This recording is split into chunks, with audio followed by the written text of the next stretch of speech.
Hi again, everyone. Welcome to today's webinar, Achieving Zero Injuries, Best Practices in Workplace Safety. Today's presenter is Edwin Foulke Jr. of Fisher & Phillips. Ed also authors the Workplace Safety and Health Compliance Manual on hrsimple.com. I just wanted to mention this real quickly. There's a great conference going on in South Carolina that as safety managers, we definitely wanted to let you know about. I'm going to put that info up here and we'll tell you more about it later in the presentation. So stick around if you want to find out more about EHS Today's Safety and Leadership Conference. Just a few quick announcements for today. Today's presentation will last approximately 60 minutes with some extra time for Q&A at the end. hrsimple.com is an HRCI approved provider and a SHRM preferred provider. At the end of this webinar, we'll give you the codes for both those certifications. We encourage you to enter your questions in the chat box and we'll address them when we can. A recording and slides will be emailed to all registered attendees after this presentation, and we're posting all of our webinars at youtube.com/HRSimple. Okay, as I mentioned, today's speaker is a really good one. We got Edwin Foulke Jr. of Fisher & Phillips with us to talk workplace safety. Ed is a partner with Fisher & Phillips, LLP, a leading national labor and employment law firm. Ed is co-chair of the firm's Workplace Safety and Catastrophe Management Practice Group in its Atlanta, Georgia office. Prior to joining Fisher & Phillips, he was the Assistant Secretary of Labor for Occupational Safety and Health. Named by President George W. Bush to head OSHA, he served from April 2006 to November 2008. During his tenure at OSHA, workplace injuries, illnesses, and fatality rates dropped to their lowest level in recorded history. Ed's practice includes workplace safety and OSHA compliance and strategic safety planning, whistleblower compliance, and litigation involving the 23 whistleblower statutes handled by OSHA, defense of employers in responding to workplace health and safety litigation, including OSHA citations, and providing advice and assistance to employers in responding to OSHA inspections, workplace fatalities, and catastrophic incidents, and in legislative and regulatory matters. He has represented employers in thousands of OSHA inspections and OSHA citation contests. Ed has worked in the labor and employment area for 30 plus years, specializing in occupational safety and health issues. In 2010, 2011, and again in 2012 and 13, he was named one of the most 50 influential EHS leaders by EHS Today magazine, as well as being named one of the 50 most influential EHS leaders in the United States by Occupational Hazards magazine in 2008. Ed is recognized as one of the nation's leading authorities on occupational safety and health issues and one of the top speakers and writers in this area. So as you can see, we've got an amazing speaker on today. We're real happy to have him. So without further ado, I'm going to turn things over to Ed. All right, thank you. I really appreciate it, and I hope everyone's doing well today, and I appreciate each and everyone being on the program. And I just want to kind of start off by just saying thank you for your commitment to safety and health. The fact that you're on the program, wanted to know how you can improve your safety program, indicates to me that you really are interested in what are the things we need to do to make sure your employees stay safe. And I put this quote on there. There's a couple of favorite coaches that I have. Vince Lombardi is one of them. John Wooden is another one. I put this quote that from Vince Lombardi: winning is not a sometimes thing; it's an all-times thing. And safety has to be the same way. If you really want to ensure that every one of your employees go home safe and sound each and every night to their families and loved ones, you got to have a great safety program. You can not just meet the minimum requirements. So, and if you don't have that commitment of the full-time commitment, people are going to get your employees are going to get injured and possibly killed. So this is really an important thing. So I did want to kind of start off by just saying, if I if I had, I wanted to make sure that before you, at the end of this program, I want you to be at least able to say that you got at least one thing out of Ed's presentation. You know, you go home tonight to your spouse or whoever, and you say, you know, I was on this webinar today, and you know, the guy was kind of crazy, but I did get one important point from him. So here's the very first thing. This is very important. This is the safety tip of the day. Never take a sleeping pill and a laxative at the same time. So this is very critical and very important. So I also, give me the next one. I thought this was one, Yogi Berra, who unfortunately just recently died. I always liked Yogi. I always thought the safety tip of number 2 here is, if you don't know where you're going, you might wind up someplace else. And this is very true about our safety program. If we don't know where we're going on our safety journey, where we're going on what we want from our safety program, if we just don't have those things, then we're going to be tied up, and we're going to end up getting and having injuries and accidents and possibly fatalities because we didn't have a goal. We didn't know what our safety goal was, how we were going to end, how we were going to get there. So it's very important that we have a plan of action, that we know how we're going to try to achieve that. So it is very critical. So so I thought that was a very appropriate approach there too. So I have this thing here. You can see I have a couple of quotes right up front. I put this in here because this is, I thought this is very applicable to safety. And you might look at it and say, well, geez, Dad, I don't know where that's coming from. But if you, the reason I made this is that we as safety professionals need to recognize that, you know, I make mistakes, you make mistakes, we all make mistakes, and our employees are going to make mistakes. You know, and to be quite frank, you know, we can do a lot of training and a lot of, you know, have all these policies and procedures, but because of human nature, sometimes we're going to have people making mistakes. And as our responsibility as a safety professional is to, and if we're responsible for safety at our facilities, our responsibility in that is to ensure that when have the procedures in place, have the policies, have the training done, we have to do all these things, have the guarding put up, whatever it is, do the hazard assessments, do the auditing, whatever we need to do. We need to make sure that we do all these things so that when our employees make their mistakes that they're going to make, that they don't get seriously injured or killed. And that's basically kind of our really starting point here on this whole program. So, you know, of course, having a great safety program is important. And why is it? Well, I listed these things because this is the order I think that you have to have. You know, when you're looking at your safety program, what we're doing there. And it really is that we need to recognize that it is the morally right thing to do. If you don't believe that, if you don't think that, well, we got to, and unfortunately, a lot of companies, I'm not going to say most, I'm not going to say 50%, but there is, unfortunately, a large percentage of companies that they're more concerned about, well, this is number 4, that we got to do it because it's the law, as opposed to believing that I want to have a safe program for a really good safety program at my company because it is the right thing to do. And number 2, it's going to make sure that we have that so that we don't have that all our employees go home safe and sound each and every night to their families and loved ones. If you don't have that, if 1 and 2 are not your 1 and 2 for your safety program, you will never have great safety. And as a result, you will never have you're going to have injuries and employees getting injured and potentially killed.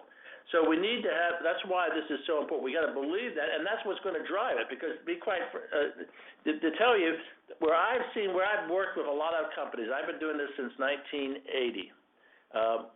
Involved in workplace safety. I've met, being head of the review commission and then head of OSHA in the last Bush administration. I got to meet a lot of employers, owners of companies. Some were mom and pop organizations, small employers, medium-sized employers. I've met with, companies that, Fortune 100 companies, the CEOs and them. And inevitably, it's very interesting. I found that with companies that really are, that the CEO is very dedicated to safety and health and has a top priority, and it is of value for the company, inevitably, that CEO, he or she has had some type of incident, whether it was someone in his family, his or her family, or some relative of theirs, maybe some of the immediate. A lot of times it's immediate family, but sometimes it's relatives, close relatives of that, or personal friends who have died on the job. And so they have been personally touched with this, and that's what's driving it. So, and of course, we want to have a great safety program because it does keep us from having to do the worst job any person would have to do, and that is going to someone's house and telling them that their spouse, their husband, their wife, their son, their daughter, their mother, father are not coming home tonight because they got killed on the job. And I can guarantee you from personal experience, I've handled close to 300 OSHA fatality investigations. So I have seen the effect that a fatality has not only on the surviving family, but actually on the management of the company itself, the co-workers, and even sometimes to extent the community. And if it's a smaller community, it actually impacts the community. So, that's why this is so important. Having a great, so you don't ever have to do that. And of course, it's number 4, why we have a great safe program is because it's the law and there's OSHA standards. But let me tell you something. You got to recognize that if you're just complying with the OSHA regulations, you're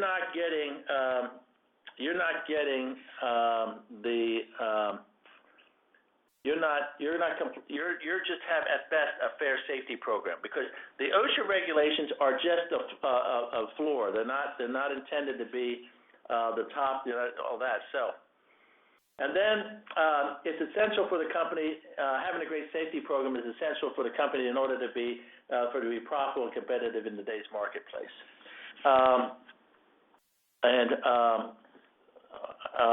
so I just want to And that's part of what we really need to be part of the focus. I hated to say, well, we got to worry because we're going to try to save money. But you know what? As you increase your focus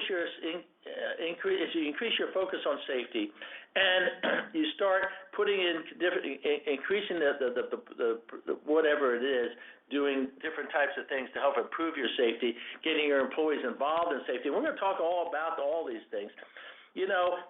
What's going to happen is you're going to reduce your injuries and illnesses and God forbid, any fatalities, which in the long term means that it's going to reduce your workers' comp rates. And you also got to understand that in most cases, workers' comp, the thing you pay out on a workers' comp claim for an injury is probably only about 50% of the total cost of that injury. And so you need to recognize that's there's a lot more cost there. So as you're reducing these things, not only are you going to reduce your workers' comp cost, which is going to save you money, but you're going to all these other associated costs of injuring an employee that you're going to save, and thus you're going to become more profitable and you're going to be more competitive. So so that's why safety is a profit center. People don't talk about that in the business world as much as they should. And, a lot of CEOs don't understand this because, to be quite frank, you go to, companies, the CEOs, most CEOs, they got their MBA from someplace. But, there's not one MBA program that talks about safety. It has a course on safety as part of the overall MBA program. So how are they going to know? How are these people that are graduating with these from these MBA programs who eventually become the CEOs and company presidents, they don't have any idea. And the same thing with even the small, medium-sized employers companies that they start their own business. They probably had zero exposure to safety and health. So, but here's the indirect cost. Like I said, here's the real cost of injuring an employee. Lost time for injured employee, lost time to fellow employees possibly, decrease in productivity, efficiency, quality, loss to efficiency because your work crews are breaking off, lost time of the supervisors, new costs for replacement people, hiring new people, replacement employees, training costs on the new employees, replacement costs for damaged tools and equipment, lost time, damaged equipment out of service, overhead costs while the work is disrupted, damage from the incident of fires or whatever, overhead, like I said, this disruption, the chemicals explosion, whatever, failure to fill orders and meet production deadlines means you could be losing customers.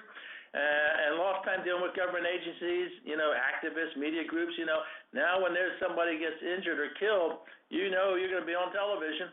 You're going to have all these people and probably some plaintiffs' lawyers that are going to be calling you up and saying that you owe their, the deceased employees' families money and all this other stuff. So there's a whole series of things that we're dealing with. Bad publicity affecting the employees. They feel bad about the company. And maybe they think, well, maybe this company's not very safe, and so maybe I need to make some complaints. Your clients are going to be calling you. What happened here? You had an explosion. What happened? You have no good safety? I don't know if we want to have you as a supplier for us. And you can't meet our deadlines anyway because you have people being injured. And the community, all these different things impact the company brand.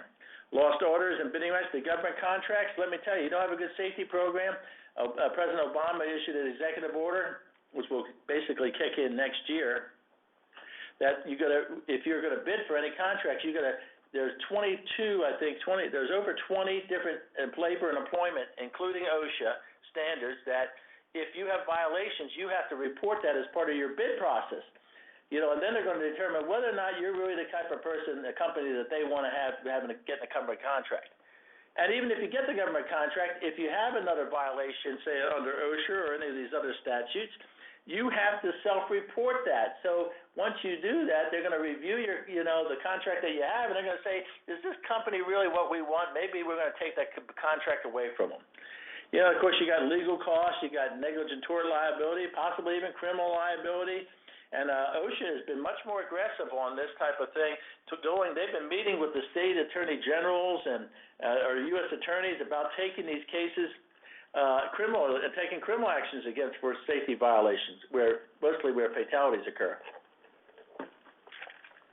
So obviously, it impacts the bottom line, including your stock price if you're a publicly traded account.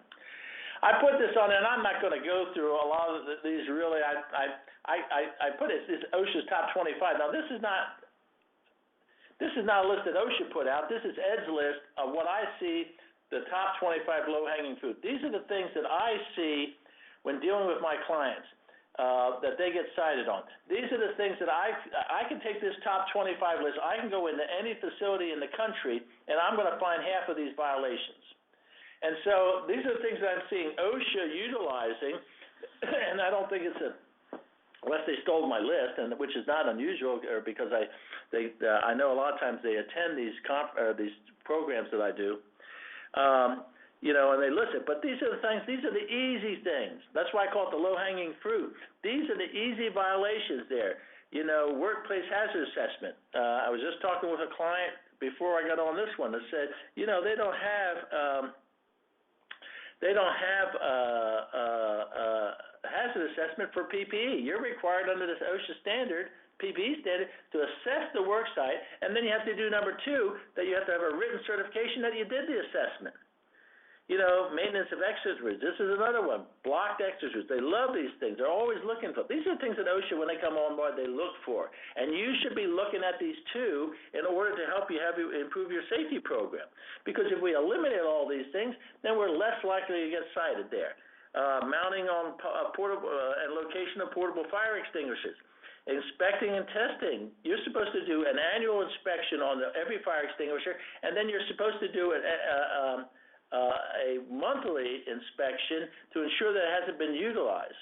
It hasn't been used. In other words, the pin hasn't been pulled and discharged. So you're supposed to do that on a monthly basis. Shoot, 70% of the companies in the United States don't do that. Electric cabinets, unused openings. This is it. When OSHA comes on board, they're going to every one of your circuit breaker boxes. They're going to open to see if they see any holes in the thing. And if they are, you're going to get cited. Use of flexible cords and cables in lieu of permanent wiring. You have to look on that. Hazard communication program with list of chemicals. A lot of companies don't have that list of chemicals. They have the MSDS, or now the safety data sheet books, but they don't have a list of chemicals in the front of that book, and you should have that there. Extension cords, it kind of does the same thing using extension cords instead of permanent wiring. Missing ground plugs. I don't know who's stealing these ground plugs, but I can go, especially on these big fans and stuff like that. Fans, I know, or extension cords. Yeah, I pull them out of the socket. They'll be hooked in. They'll be plugged in. I'll pull them out and find out that half the time the ground plug's missing. I don't know if there's a big market for these somehow, a big black market or something. But anyway. Machine guarding, they're always going to be looking at that. Housekeeping, storage of materials, medical first aid supplies, whether or not you have your first aid, and if you have somebody that's first aid provider, or some type of first responder. If you're not within 3 or 4 miles of a hospital or clinic or doctor's office, you're supposed to have someone that's trained in first aid and CPR. If you have that, then you're going to have the bloodborne pathogen issues too. But anyway, portable ladders, that's another thing not properly used. A lot of times you get people that have something bent or broken on those. Eye wash stations if you have corrosive material. Fire extinguisher, lockout tagout procedures, they love that. There's another one. If you go to any service and maintenance on equipment, they're going to ask for your lockout tagout policy and procedures. Fire extinguisher training, every facility has fire extinguishers. If you don't tell your employees not to use the fire, just to evacuate if there's a fire, no matter how small, even if it's just in a paper fire in a trash can, if you don't tell them that they are supposed to evacuate and let the fire company handle it, then somebody's going to utilize the fire extinguisher. So you need to make sure they're trained. And you need to do initial and annual fire extinguisher training. So it's not a lot of training. It's a real short training program. It's not, take you 10 minutes. But most employers don't do it. Periodic inspections, reviewing all your safety lockout tagout procedures once a year. Laboratories having hot and cold water, and then your OSHA certification. There's another area. Oops, I did something up there. Cancel, close. What am I doing here? Okay. All right, pushed the wrong thing. All right, so let's go on now to talk the things that we can kind of do to help us achieve zero injuries and illnesses. There's another tip of the day. Yesterday's home runs do not win today's games by the famous Babe Ruth. And it's a very true story. Yesterday's safety program that we have in place, the same things that we did on safety yesterday does not mean we're going to have a great safety program today. We got to keep working at it day by day. Safety is a continuous journey. I tell people it's like, if you get to zero injuries, illnesses, and fatalities, well, you've arrived at a train station. It's like you pulled into the train station, but you're not getting off there. We're just stopping at this train station. We're going on. So we got to do this continually, and it's not something. So it's you got to understand we got to do these things continually every day.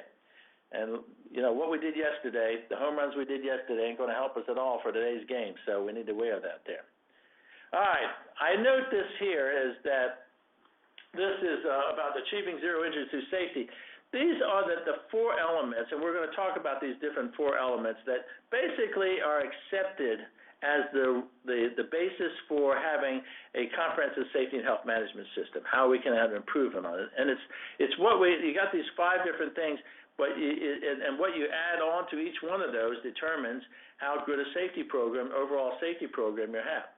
Now, I noted here the ANSI ISO 45001, which is being handled as American Society of Safety Engineers is the American sponsor for this, but this is an international standard. We have over, I think, 120 countries that are involved right now with development of the Safety Health Management System certification. It's going to be called ANSI ISO 45001. And I am on the technical advisory group for this. I've been on it for 3 years now as we develop this program. It'll probably come out maybe next year, more likely, I think, in the early 2017. But we need to, this is going to be, and they track each one of these items. This is what it follows, but in much more detail. But, this is going to kind of be the standard, I think, because it is going to be an ISO ANSI standard. You are going to be able to certify in it. And it's international standard. It's going to every country in the world will be recognizing it. So I just put this there. I put that in there just so you can be aware of that, what's going on there. All right, with respect to our safety, mission, and value, if you want to have management commitment, you have to look at your safety, mission, vision, values. And when I was head of OSHA, I used to get to see a lot of companies where we would, I would know that I was going to be meeting, particularly when I was meeting. I loved meeting the small mom and pop organizations because they really needed assistance. They always had great questions. They really wanted to know what do I got to do to help make my program better. And and so I really appreciated. I always appreciated getting with them. And a lot of times I'd be meeting with the Fortune 100 or Fortune 200 or Fortune 500 companies. And when I did that, I always asked my staff to look at what was that particular company's injury and illness rate and how did it compare with the industry average. And then I would look on their I would look on their website and to see a little bit about their company. And so when I would be talking with them, the funny thing was every time I talked to some employer, they always told me the same thing, that safety at their company was number one. And I'd hear that, and that's why I did the research there. And so when a large company CEO, company president would be telling me that safety is number one at their company, I'd say, well, I find that to be very interesting because I looked at your DART rates and your lost time injury and illness rates, and you were above the industry average.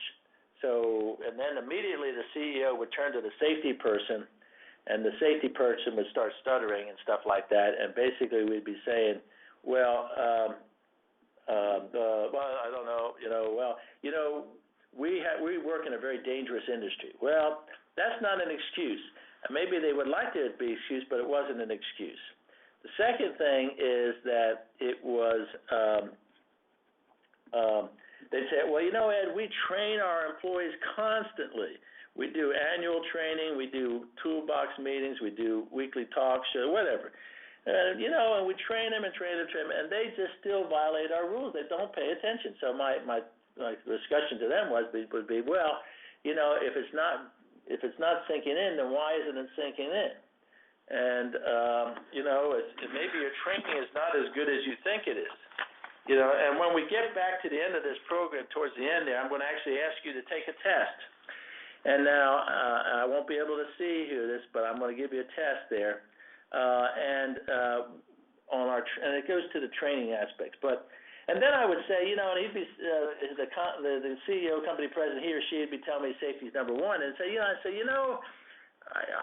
hear you. But I looked on your website, and I was looking at your mission, vision, values, and then they say, oh, yes, we've really developed those things. We're very proud of those things and all that. I said, well, that's funny because, in your mission, vision, values, particularly your values, you don't say word one that safety is your core value. You don't even say it. You don't even say any word thing about safety, employee safety. So don't tell me that safety is number one or that you're committed to safety. If you can't even put it in your mission, vision, value statements, you don't say anything about safety. They talk about quality, they talk about on-time service, they talk about pricing, they talk about, commitment to the environment, the commitment to the communities. And I'm sitting there going, well, listen, if you don't care of any commitment to your employees, why would you care about your environment or your community? And it's that. So we need to have a demonstrated commitment that safety is a core value. And it can't be just words. You have to show it and document it, and it should be in your mission, vision, value statement. It should be in your value statement say safety is a core value. Now you can have more than one core value, but we got to make sure that nothing trumps safety as a core value. You can have production as a core value. You can have quality as a core value. But you need to recognize that if it's going to be safety is going to be a core value, we got to make sure that it's not diluted somehow. And you can have, great safety and still have great production or productivity, whatever you want to call it. But anyway, you have to work at it, and you have to really focus on the fact that this is, we're focused on that. So we got to have defined goals and objectives. Like I said, if you don't know where you're going, you may end up somewhere else. Well, that's true. If we don't have our goals and our objectives, and so not only that, from the upper management all the way down, here's how we're going. Here's what our goal is. Our goal is obviously zero injuries, illnesses, fatalities. We want to have the best safety possible. We want to make sure that everybody goes home safe and sound each and every night to their families and loved ones. This is our goal. Now, here's how we get there. You got to have a roadmap how we're going to get there. It's just, so we have to have consistent policies and procedures. And, the companies that have really great safety, they don't have safety policies. Safety is embedded in their operational programs and their policies so that you can't do a job without doing it safely. So we need to be looking at that. We've got to be making sure that we're monitoring for workplace compliance on our safety and that we're enforcing our safety rules. A lot of companies don't do that. They don't, they got these policies and procedures that do all this training, but then they don't follow up to make sure, are they actually following it? Did they actually understand it and are following what they're supposed to do? And then we also have to have every supervisor, manager, from the CEO all the way down to the frontline supervisor, we have to have some metrics there that says we're going to have safety, we're going to have some type of safety issue, that safety is part of our metrics is that we're going to have we're going to see how well you did in safety this year. So, and then of course, and that's very important. And a lot of people don't do this metrics, and we don't do the accountability for everybody. They say, safety is number one, and our goal is to get to zero injuries, illness, and fatalities, but we have no way of measuring it or anything else. And we got to have the metrics there to make sure that that we get that we're able to see the programs that we have in place, are they actually working? A lot of times we don't get that, unfortunately, and we don't have those metrics in place, and we're doing this stuff, and it turns out what we're doing really isn't working. And even if we're getting our injury and illness rates down to below 0.5, which is good, or actually great, the things that we're doing, some of the things we're doing may not have has zero impact on the safety.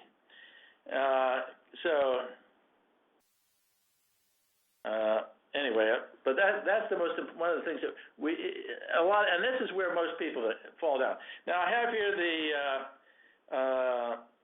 the mission, vision, values, and this kind of gives us kind of from a safety perspective. This is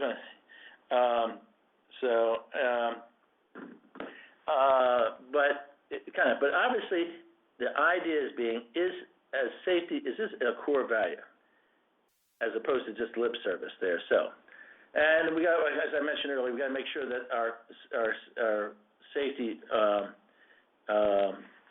is not compromised, or our values for safety is not diluted by, or are not trumped by our production. So in other words, you're not saying, well, safety is number one, but you need to get this order out today no matter what. Well, that infers that you're not going to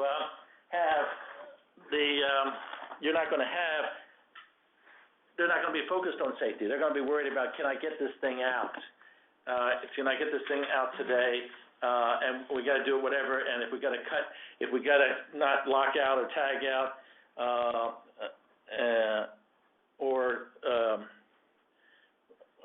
whatever it is, it doesn't really matter. We're going to skip on that so we can then get the product out there. And obviously safety is not a bottom-up thing. Some people talk about bottom-up. I don't believe that. It would be nice if we could do it that way, but when it's all said and done, safety has to come from the top down, because and so that's very.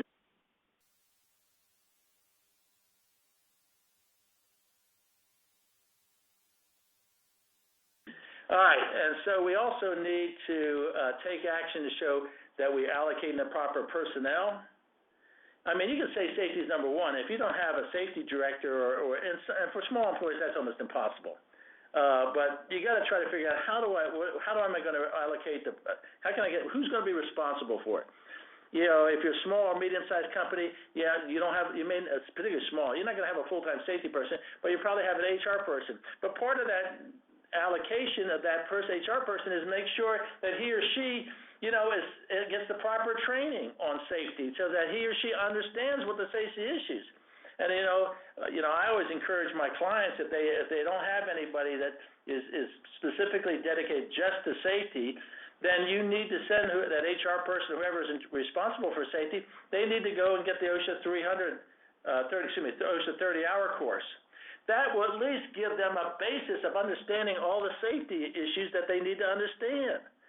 And it's not that expensive. A lot of times, it's not that to go that course. I mean, it's time allocations, but it's probably a week. It's a lost whole week of week of work. Doing the 30-hour course, but at least they will then know what it is. And then we got to ensure that, once again, that these mission, vision, values, particularly the values, is not just words. And we got to motivate our employees towards having a safety goal. And we're going to have to make sure that we're rewarding safe actions, not negative actions. We're not penalizing negative actions so much as if you really want to drive your safety, you're going to have to reward reward positive things as opposed to negative, or as opposed to hurting, going against Anyway, and I thought this was an interesting quote from John Quincy Adams: "If your actions inspire others to dream more, learn more, become more, then you're really a leader." So that's the things that we really need to be focused in on. So, all right. Once I said we got to have a pathway to achieving the goals. We got to set our goals, and we have to have the pathway. And we got to know every manager, supervisor, and employees need to know what their role is in those objectives. Don't say we're going to go to we're going to get to zero injuries, illness, and fatalities, and the employees don't understand what's their part in this thing, or what the supervisor's part is in that thing. So they need to make sure that we have every employee knows what the company is expecting of them from a safety perspective. And that kind of goes, once again, to the metrics there, and it also goes to making sure that people are all connected there. We got to assess performance in a regular time. We must provide feedback in real time. I thought it was very interesting. A lot of times, a lot of companies do these annual reviews. Well, if you're talking to Joe and say, Joe, we're doing our annual review here today. Today's October 8th. And, I just wanted to talk about a couple of things. But one thing I wanted to bring up, it's been bothering me now for a while, but, last December, you did a lockout of a piece of equipment there that you were doing service and maintenance on, and you should have. And I just wanted to bring that up. I didn't bring it up before, but I want to bring it up now, 10 months later. Guess what? That's crap. It ain't going to do any good. You got to do it. You should have said right when you saw it, hey, Joe, you're not following our lockout tagout procedure. Guess what? You're getting a written discipline. We're writing you up for this. We expect that you always lock out when you're doing any type of service and maintenance on equipment. No exceptions, period. And we don't want to ignore the small problems because they grow into big problems. So you don't want to see a small problem grow into a big problem. Look at BP out there in the oil rigs out on the Gulf, that Horizon thing. They did all these things. They made shortcuts on a bunch of little small things. Wasn't any really huge, big things. All those small things. And guess what? Then they had this big explosion, and they paid billions of dollars. They were still paying out. They just talked about a settlement of I think $10 or $20 billion. God, this thing has costed them at least $50 or $60 billion. That one thing for them making minor safety cuts, production, things that they're doing when they were drilling. So, and this quote from John Wooden is very applicable. If you don't have time to do it right, when will you have time to do it over? Yeah, it's clearly that's there. All right, then we get into the employees, getting them empowered and getting them engaged. Employee engagement is really important, is very critical. But you'll never get anybody engaged if you don't have management commitment, because they'll think it's just a bunch of words. So we need to have them, encourage them, the employees, to make recommendations on safety improvements. We have to have a safety committee. They have to be involved. They have to be doing safety surveys. We got to get them personally involved. Employees should be involved on helping develop the policies and procedures. Do they have stop work authority? Let me tell you something. If your employees do not have stop work authority, I don't care what it is.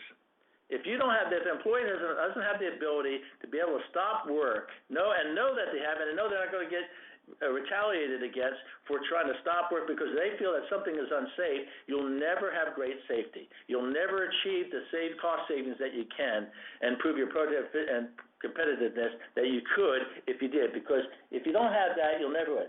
But if you've got the stop work authority, then the employees are going to, and they know that you mean it, then they're going to say, hey, this company cares about me. This company cares about safety. This is really a good company to work for. And it's going to improve the whole morale of the employees. So you need to be in that. We have to have managers and employees involved in accident investigation.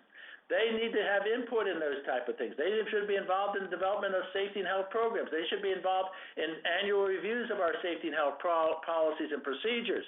All these things. And this develops trust, and with trust then becomes engagement. And if you can get your employees engaged, they will actually take over safety.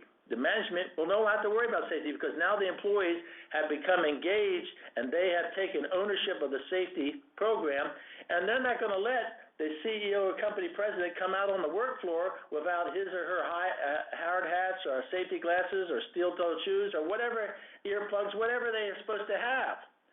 So that's kind of where you want to get. Are the employees using safe work procedures? Are they developing our safe work procedures? Are they making suggested changes to our work procedures?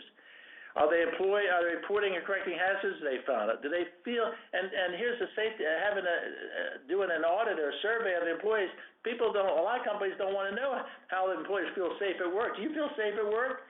Here's a question, do you feel in the next 5 years you're going to get injured on the job? Does the company care about you and your safety?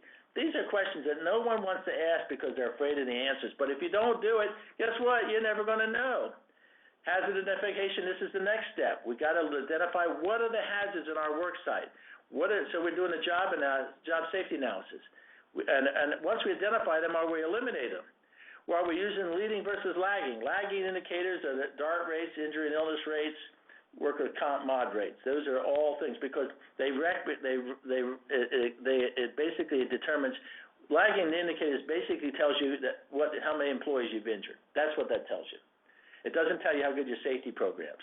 Your leading indicators are those things, the proactive things we're doing, safety observations, how much over there. We'll talk about a few of these in just a second there. Are we disciplining employees for safety violations? If you don't discipline, two things is, first of all, you don't discipline, you haven't set the line in the sand. So employees will try to push the line as far as they can go. But if they know that they can't violate the safety rules, you're not going to have that. So you need to have those clear rules, and you need to have the disciplinary procedures, and you need to discipline people for it. Here's some of the leading indicators. How are hazards identified? Are near misses tracked? Are preventive maintenance performed when they're due? Who's getting rewarded for what are we rewarding? Are we rewarding safe work conduct? Are we doing those type of things? Are we doing job safety analysis properly? Are audits are being performed? If we're performing the audits, how quickly are the things that are identified corrected?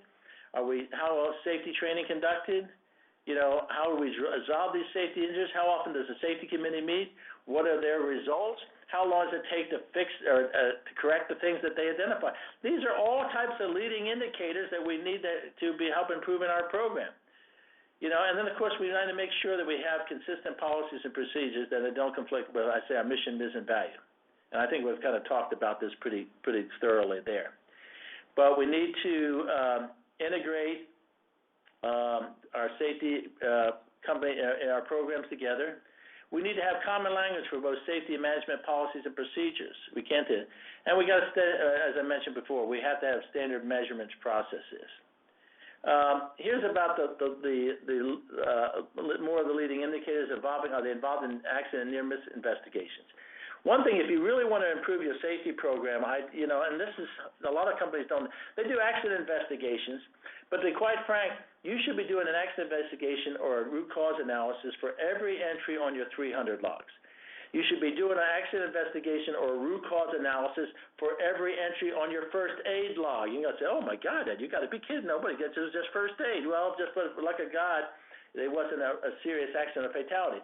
And this is the hard one, but it's one of the more important ones, is do we have a safety do we do accident investigations or root cause analysis on our near misses?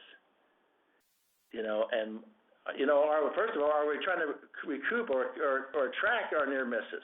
And this is a hard thing. This is probably the hardest one because most employees don't want to tell you that they had a near miss.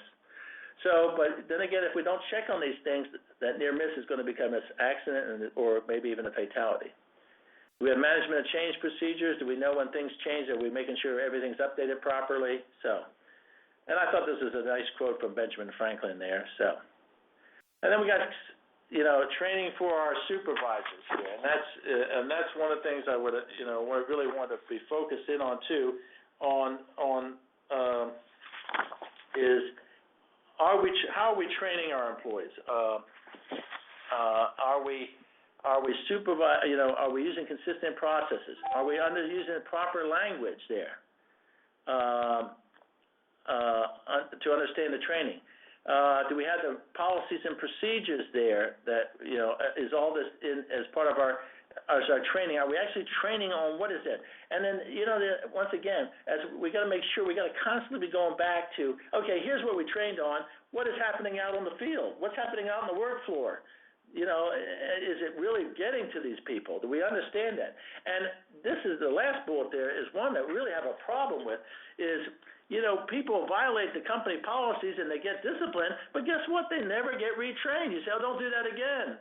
I'm giving you a written warning here. Don't you do that again. Well, obviously, if they violated the policy, they don't understand it. And part of our procedure should be if you violate our company policies, one of the things that's going to happen to you, unless you're terminated, is that you're going to go over and get retrained on the areas that you obviously don't have a full understanding about. And why make sure that you understand the reason we're doing this is because we want to show you that we are committed to safety and health. We are committed for you going home safe and sound each and every night.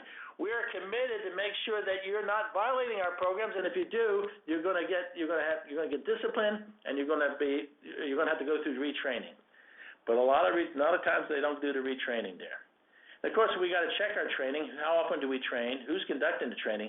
That's very critical. I got to tell you, in the past, I've had a lot of times where I'm asking who's doing the training. I'm thinking it's, a lot of times it's the safety people or the HR people, and then sometimes it's just somebody gets picked up as a trainer and is doing training has no background in safety. Well, guess what? If you don't understand safety, you can't train on safety. So don't. So what are we doing it? How are we training it? And then, are we doing the proper training to ensure that, in fact, that it's really working, that the training really worked? Now, I'm going to show you, and I want you're going to just have to be honest on this thing because I usually use this test when I'm doing doing presentation speeches I do a lot of speeches for clients when they have all their management people in or all their safety people in or whatever. I do this on trade associations. I do this, but I usually use these slides, the next couple slides, when I'm doing live audiences so I can actually see this. So this one is going to be, I'm going to have to count on your honesty. And so what I'm going to do is I'm going to give you this test. The test is, the next slide, it's going to have a sentence on there. And the sentence is going to have, I want you to count the number of F's in the sentence. Now, just count the number of F's in the sentence. Don't count the F in Fisher at the bottom of the slide there, okay? Or it's going to say identify the F's. Don't count that F. Only count the F's in the sentence. And I'm going to give you plenty of time to be able to figure that out. And then I'm going to ask you, then we'll go back to it. So count the number of F's. Ready? Oh, I got to get to this. I got to move the sling here. Go.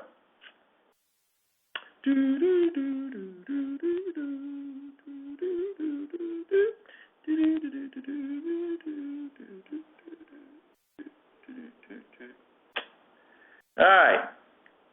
I hope hope you have enough time. That should be, I'm trying to give you a little more extra time here, but just counting the number of S. It's on. Don't identify the S. That's not an F up there at the very top. Just this sentence, okay?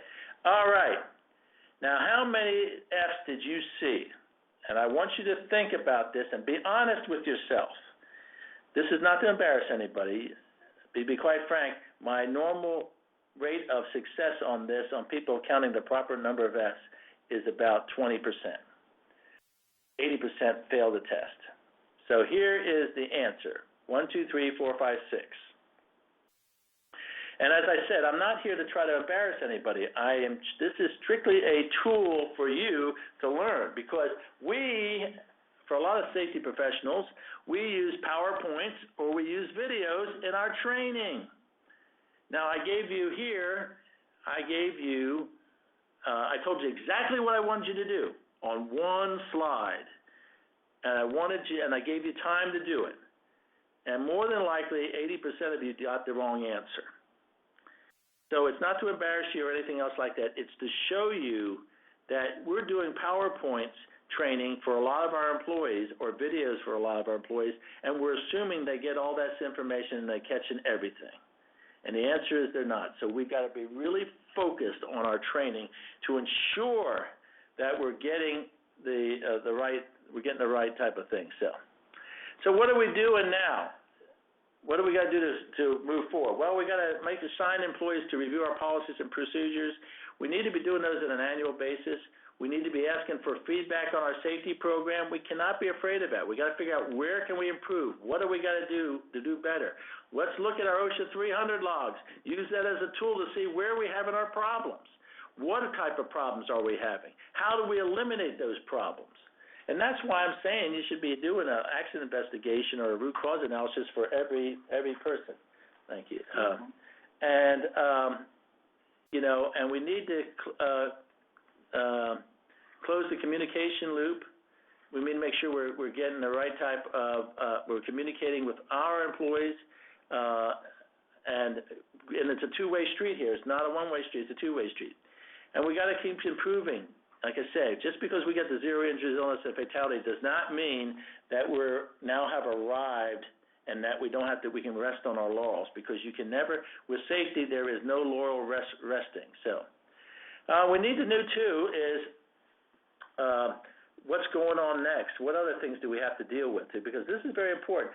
Our safety, these are the things that we do to help improve our safety, but we got to understand, too, there's some stuff going on that are going to impact our safety program basically from a people standpoint. We're making sure that the employees are taking safety home. And that's one thing. If you get employees engaged in safety, they will take it home with them, and they will, and so if they see the importance of safety, they're going to say, oh, well, we need to do that type of thing. So, but anyway, so we need to make sure that, we got to make sure that we're doing a wellness program, and that's one thing. And that's probably what I'm going to talk just a few minutes about this thing here. I thought there was a great quote about Abraham Lincoln. The greatest thing about the future is it comes one day at a time. As you can see, I love quotes from people.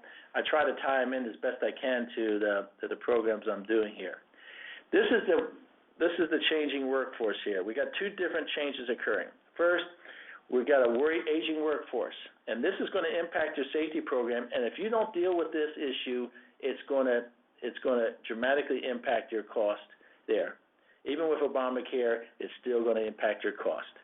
So you need to realize that we've got a lot of older workforce. The baby boomers, their 401ks after the last downturn is now we're 101ks. They're kind of getting back.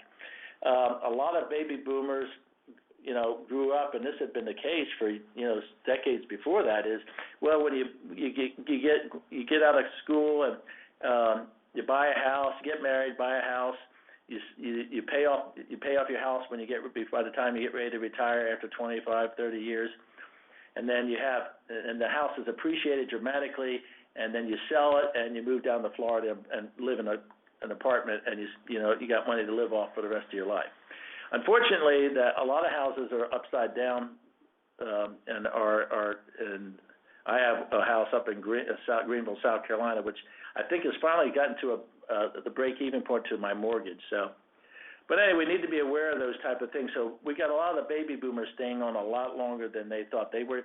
They thought they were going to retire years ago, and they're still at work. So that's more of this thing. Here's the other issue, and this, if you don't address this issue, if you don't start making ways to address this issue, this is how bad it is. If you don't address it, the company will go out of business. That's how bad this problem is of teenage obesity. Obesity rates are skyrocketing among teenagers and younger children there. 1/3 of the high school students, don't get hardly any physical activity. The 18-year-olds, they're all sitting there, they're looking at television screens, or they're Googling, or they're on their texting or whatever. And here, 50 to 55% of these teenagers are either overweight or obese. That's a big number. And these are your workforce coming in, okay? It doesn't matter. Even the college students, 35% of college students. Who would have thought that beer and pizza was not health foods? But we need to realize these are the things that happen. And it's also, look at it, 300,000 excess deaths each year because of obesity. So we're going to have less people. We're going to have more overweight people coming into the workforce, and we're going to have fewer people because because of their health are dying off. So, and these people that have obesity, these are the health effects. And this unfortunately is you're seeing these things in teenagers: type 2 diabetes, hypertension, sleep apnea, high cholesterol, gallstones, miscarriages, cancers. There's been a statistically significant increase in cancers among teenagers, and the CDC has correlated that to be because of obesity. But all these things here, look at this stuff, and they're living 13 years less on average. So your workforce that's coming in are going to be unhealthy. They're going to get injured quicker, more frequently, and then they're going to die on you before they get their full potential of working for you for the full 25, 30 years. So what is the things that we got to do? Well, we got to have safety integrated with all our operations. We have to have a commitment to safety and health. We got to try to address our aging and overweight papas, and basically how we're going to do that is through a wellness program. And I put this thing here just to kind of give you an idea. These are the elements of a wellness program, and so these are the type of things we need to be looking at here. We're going to be incentivizing people to get physicals. And the good thing about physicals, people say, God, that's kind of expensive. But you know what? If we do physicals early on, we're going to catch cancers at stage 1 instead of stage 3. Most cancers at stage 1, not all, but most cancers at stage 1 can be cured. Most cancers at stage 3 will result in someone dying, okay? So we want to catch these things earlier on. And so that's going to be some of how we're going to do that. So we're going to have these type of programs in place. The only problem is the darn government keeps making it harder from privacy rights and all these other things that disability and everything else to make it harder to put in a ballot. You got to have a lawyer, and that sounds self-serving, but you got to have a lawyer to put in a wellness program. So here's our last tip of the day. Skydiving without a parachute is a once-in-a-lifetime experience. So, and obviously that's true. So, but anyway. I guess we have a few minutes for questions here. I will note this here. This is the thing. Bad decisions usually make good stories and usually make the evening news. So we need to be safe there. So I haven't seen any questions, but I thought we can at least open it up. Is there anybody that has any questions?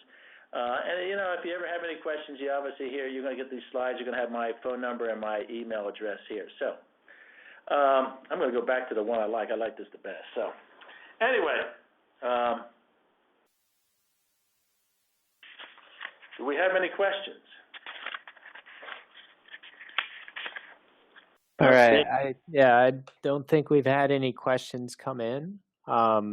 Feel free to enter in any more as we go through some announcements here at the end. Ed, did you have anything else you wanted to say? No, I think we covered a lot of ground in a pretty quick, not too bad of a time period. So. Yeah, thanks a lot for coming on again today. And yeah, we'll wrap it up. So on behalf of HRSimple.com and Fisher and Phillips, thank you for spending time with us today. And we hope you'll continue learning with us throughout the HRSimple.com webinar series. Thanks.